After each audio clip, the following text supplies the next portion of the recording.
दिल्ली मुंबईसह इतर मोठ्या शहरात कांद्याच्या दरात झालेली वाढ कमी करण्यासाठी नाशिक जिल्ह्यातून नाफेड खरेदी केलेला कांदा लासलगाव इथून रेल्वेनं दिल्लीला पाठवला जाणार असल्याचं कळताच शेतकरी संतप्त झाले असून केंद्र सरकारनं दिल्ली ऐवजी विदेशात निर्यात करावा। दिल्लीला इथे कांदा न पाठवता विदेशात निर्यात करावा अशी मागणी शेतकऱ्यांनी केलेली आहे। मी आता उभा आहे मनमाड बाजार समिती इथे शेतकरी कांदा घेऊन आलेले आहे। मात्र जेव्हा त्यांना कळालं का केंद्र सरकार पुन्हा कांद्याच्या दराबाबत हस्तक्षेप करत आहे, लासलगाव इथून एक रॅक कांदा घेऊन दिल्लीला जाणार आहे, तो कांदा दिल्लीला पोहोचला तर नाशिकच्या कांद्याला भाव मिळणार नाही। भाव पाडण्यासाठी केंद्र सरकार हा डाव रचतंय का, असाही प्रश्न शेतकरी उपस्थित करत आहे। आणि केंद्र सरकारच्या या धोरणामुळे शेतकरी संतप्त झालेले। माझ्यासोबत बोलण्यासाठी काही शेतकरी, त्यांच्याकडून जाणून घ्या की केंद्र सरकारने हा जो निर्णय घेतलाय त्याविषयी त्यांना काय वाटतं। अहो, काय म्हणाल, केंद्र सरकारने आता कांदा महाग झालाय अशी ओरड सुरू झालेली आहे आणि जनतेला दिलासा देण्यासाठी केंद्र सरकारने आता नाफेडचा कांदा दिल्लीला बोलवलेला आहे, काय सांगाल याविषयी? कसं आहे, पहिली गोष्ट शेतकऱ्यांचा विचार कोणीच करत नाही।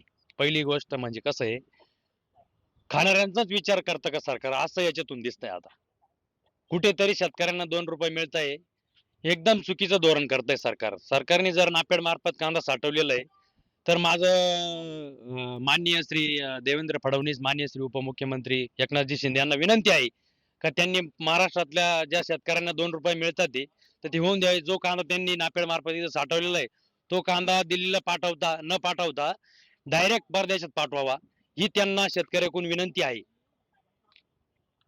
भाऊ, तुम्ही काय म्हणाल, काय तुमचं मत आहे याविषयी?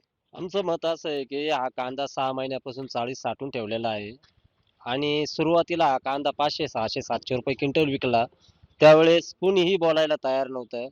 आणि आता इनमीन किती 1% शेतकऱ्यांकडं 10 क्विंटल, 20 क्विंटल किंवा 30 क्विंटल, 40 क्विंटल असा माल शिल्लक राहिलेला आहे आणि त्याच्यातून फक्त त्यांचा आहे ना, जो माग केलेला खर्च आहे तेवढाच वसूल होतोय फक्त। ही भाववाढ नसून ही शेतकऱ्यांची थट्टा चालवलेली आहे या शासनाने। तर हा नाफेड मार्फत जो खरेदी केलेला कांदा आहे हा भारतात न विकता हा विदेशात विकावा आणि शेतकऱ्यांना कुठंतरी 2 रुपये भेटताय ते भेटून द्यावं शासनाने। शेतकऱ्यांचा जो संताप आहे तो अनावर झालेला आहे, कारण आता 2 पैसे हातात येणार असताना केंद्र सरकारने लगेच हस्तक्षेप करून कांद्याचे भाव पाडण्यासाठी दिल्लीला कांदा मागवत आहे। इतर राज्यातही कांदा नाशिक जिल्ह्यातून पाठवला जाणार असल्याची ही चर्चा आहे। त्याच्यामुळे शेतकरी संतप्त आहे आणि केंद्र सरकारने हस्तक्षेप न करता खाणाऱ्या सोबतच पिकवणाऱ्याचाही विचार करावा, अशी एक मुख्य मागणी मनमाड, मालेगावसह नाशिक जिल्ह्यातील शेतकरी करीत आहे। बबू शेख, न्यूज 18 मराठी, मनमाड। धाराशिवमध्ये टोमॅटो उत्पादक शेतकऱ्यांवर मोठं संकट ओढावलेलं आहे। बाजारात टोमॅटोचे दर कमालीचे घसरले असून सध्या किलोला अवघा 2 ते 3 रुपये तर काही ठिकाणी 5 रुपयांपर्यंतच भाव मिळतोय। उत्पादनासाठी केलेला खर्चही निघत नसल्यानं शेतकऱ्यांनी शेतातील उभं टोमॅटो पीक काढून टाकण्यास सुरुवात केली आहे। पीक काढताना आलेले टोमॅटो देखील बाजारात नेण्याऐवजी शेतातच फेकून दिले जात आहेत। कष्ट, पाणी आणि लागवडीवर खर्च करूनही हातात काहीच राहत नसल्यानं टोमॅटो उत्पादक शेतकरी मोठ्या आर्थिक अडचणीत सापडलाय। याच शेतकऱ्याच्या शेतातून आढावा घेतलेला आहे आमचे प्रतिनिधी बालाजी निरफळ यांनी। बाजारात टमाट्याचा भाव जो आहे तो पडल्यामुळं शेतात टमाट्याचा सध्या लाल चिखल झाल्याचं चित्र धाराशिव जिल्ह्यात पाहायला मिळत आहे। धाराशिव जिल्ह्यात टमाट्याची आवक यावर्षी जी आहे ती जास्त प्रमाणात झाल्याचं सांगण्यात येते, त्यामुळं बाजारात किलोला 2 रुपये किंवा 3 रुपये किलो असा भाव मिळत आहे। मी जे आता शेतात आहे त्या शेतातले शेतकरी हे जे आहे ते टमाटो उपटून टाकत आहेत।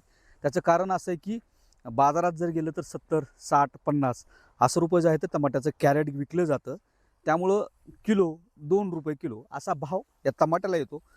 काढणीचा किंवा लागवडीचा किंवा वाहतुकीचा खर्चही निघत नाही आहे, त्यामुळं या शेतकऱ्यांनी जे आहे तो आपला टमाटा काढून टाकायला सुरुवात केलेली आहे। आणि तसं बघायला गेलं तर धाराशिव जिल्ह्यात कमी अधिक प्रमाणात टमाटा हा लागवड जो आहे तो शेतकरी करत असतो।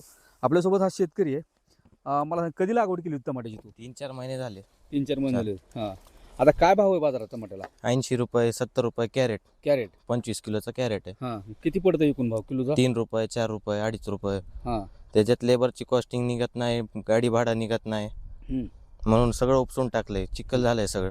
हां, सगळा चिखल झाला. हां, मग ह्यात ही नुकसान गेले असंच. हां काय करते त्याला, हां बाजारात भावच मिळणार गेलेला. कुठंच भाव भेटत नाही. हां 4-5 मार्केट फिरलं कुठंही भाव नाही.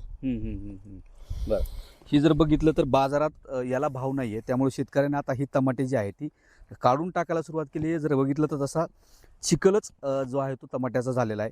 हा टमाट्याचा केवळ चिखल नाही तर शेतकऱ्यांच्या स्वप्नाचा देखील चिखल या निमित्तानं झाल्याचं आपल्याला म्हणता येईल. का तर ज्या अशा अपेक्षानं शेतकऱ्यांनी जी लागवड केली होती त्याचं किमान उत्पन्न तरी निघावं अशी अपेक्षा होती, मात्र ते उत्पन्न निघाल्यामुळे आता शेतकऱ्यांनी ही टमाट्याचं पीक जे आहे ते आता काढून टाकायला सुरुवात केली आहे. सागर जाधवसह बालाजी निलफड, न्यूज 18 मराठी, धाराशिव.